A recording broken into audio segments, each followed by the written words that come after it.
ఇక ఈ బడ్జెట్ సమావేశాల్లో బీజేపీ తడాఖా చూపిస్తామని ఎమ్మెల్యే రాకేష్ రెడ్డి అన్నారు. గత గవర్నర్ ప్రసంగంలోకి అంశాల ఆధారంగా ప్రభుత్వాన్ని నిలదీస్తామని చెప్పారు. కేంద్రంపై ఆరోపణలు చేసే ముందు కాంగ్రెస్ నేతలు ఇచ్చిన హామీలపై మాట్లాడాలి అంటున్న బీజేపీ ఎమ్మెల్యే రాకేష్ రెడ్డితో మా ప్రతినిధి రాజేష్ ఫేస్ టు ఫేస్.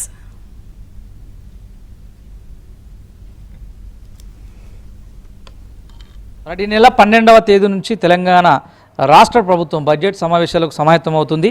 దీనిపైన మనతో మాట్లాడడానికి భారతీయ జనతా పార్టీ నుంచి సీనియర్ లీడర్ ఎమ్మెల్యే పైడి రాకేష్ రెడ్డి మనతో పాటు ఉన్నారు. చెప్పండి, బడ్జెట్ సమావేశాలకు కాంగ్రెస్ ప్రభుత్వం సమాయత్తం అవుతుంది. ఈ సమావేశాల్లో ప్రధానంగా కేంద్ర ప్రభుత్వమే టార్గెట్గా ఉండేటట్టు గవర్నర్ ప్రసంగం కూడా ఉండబోయే అవకాశం ఉన్నట్టు తెలుస్తుంది. దీన్ని ఎట్లా చూస్తారు? 750 రైల్వే లైన్లు కావచ్చు, 2600 కిలోమీటర్ల హైవేస్ కావచ్చు, 4 భారతమాల కింద గ్రీన్ కారిడార్స్ కావచ్చు, 38 లక్షల జల యోజన కనెక్షన్లు కావచ్చు. ఈ సన్నాసులకు ఒక వాటర్ కనెక్షన్ ఇచ్చుకునే దమ్ము లేదు, ఒక బాత్రూమ్ కట్టే దమ్ము లేదు. చెప్పు, దమ్ముంటే అడుగుతున్నాను. తెలంగాణ ప్రజలు నమ్మించి గొంతు పోసారు వీళ్ళు. ఎక్కడ ఇందిరా మిల్లు కట్టినారు? ఒక కిటికీ వేయలేదు, ఒక ఇల్లు కట్టలేదు, ఒక పెన్షన్ ఇవ్వలేదు, ఒక రేషన్ కార్డు ఇవ్వలేదు. తెలంగాణ ప్రజలైతే గడగొమ్ములు పట్టుకొని ఉన్నారు వీళ్ళు. అందరికీ రుణమాఫీ అని కొందరికి చేసినారు, అందరికీ రైతు భరోసా అని కొందరికి చేసినారు. అన్ని రకాలుగా మొత్తం 420 లక్షణాలన్నీ మొత్తం ఈ ప్రభుత్వంలో కనబడుతున్నాయి. తెలంగాణ ప్రజలని మోసం చేసి ఇప్పుడు డైవర్ట్ పాలిటిక్స్లో భాగంగా దీన్ని కేంద్ర ప్రభుత్వం మీదకి నెట్టాలని చూస్తున్నారు. దాన్ని మేము అడుగడుగును ఎదుర్కొంటాం. ఓకే, సంఖ్యాబలం తక్కువ కావచ్చు, కానీ ధర్మబలం ఉంది, మాకు దేశభక్తి ఉంది. ఆ దేశద్రోవుల పార్టీ అది, ఇది దేశభక్తుల పార్టీ. బలంగా ఎదుర్కొంటాము. తెలంగాణ ప్రజానికాన్ని చైతన్యపరుస్తాము. ఎట్లయితే మొన్న ఎమ్మెల్సీ ఎలక్షన్ చూడండి, ఏ రకంగా డబ్బులు పంచిండ్రు, దౌర్జన్యాలు చేసిండ్రు, అధికార దుర్వినియోగం చేసిండ్రు. అయినా తెలంగాణ ప్రజలు గుండెల్లో పెట్టుకున్నారు.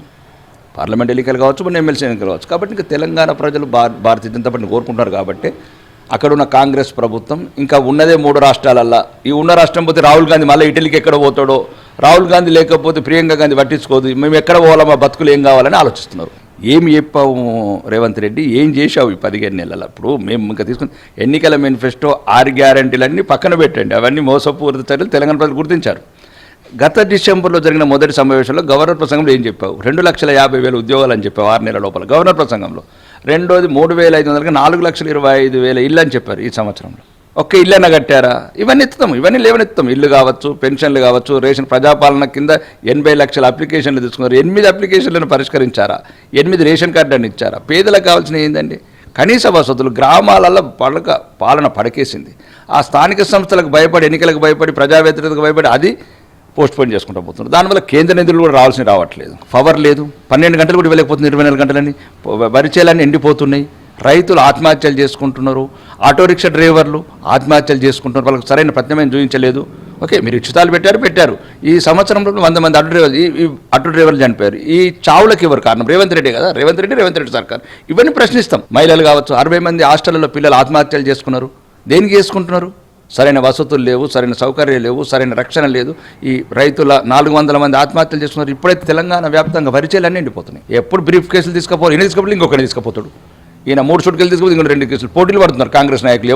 ఎవరికి దొరికితే వారు దోసుకున్నంత దోసుకొని హైదరాబాద్ నగరాన్ని పట్టి పీడించి ఆ డబ్బునంతా రాహుల్ గాంధీ ఖజానాలు నింపుతున్నారు. సరే, అఖిలపక్ష టూర్ పెట్టి మందం అంటే తెలంగాణలో వీళ్ళు చేసింది ఏంది? 12,672 గ్రామాలలో ఒక్క ఇందిరమ్మ ఇల్లు కట్టారా? ఒక కొత్త రేషన్ కార్డు ఇచ్చారా? కొత్త పెన్షన్ ఇచ్చారా? లేదు కొత్త ఉద్యోగాలు ఇచ్చారా? ఇవన్నీ అడుగుదాం. ఇవి కావాల్సిన రైతుల తరఫున ఈరోజు ఎట్లా వడ్లు ఎండిపోతే వాళ్ళకి నష్టపరిహారం కావచ్చు, లేకపోతే వాళ్ళకి సాగునీరు ఇవ్వడానికి కారణాలు కావచ్చు. పవర్ అవసరమైతే పవర్ కొను అంటే మీకు కమిషన్ ఇస్తలేవచ్చు, లంచాలు వస్తలేవచ్చు. ఎందుకంటే అక్కడ నిజాయితీ గల ప్రభుత్వం ఉంది ఛత్తీస్గఢ్లో.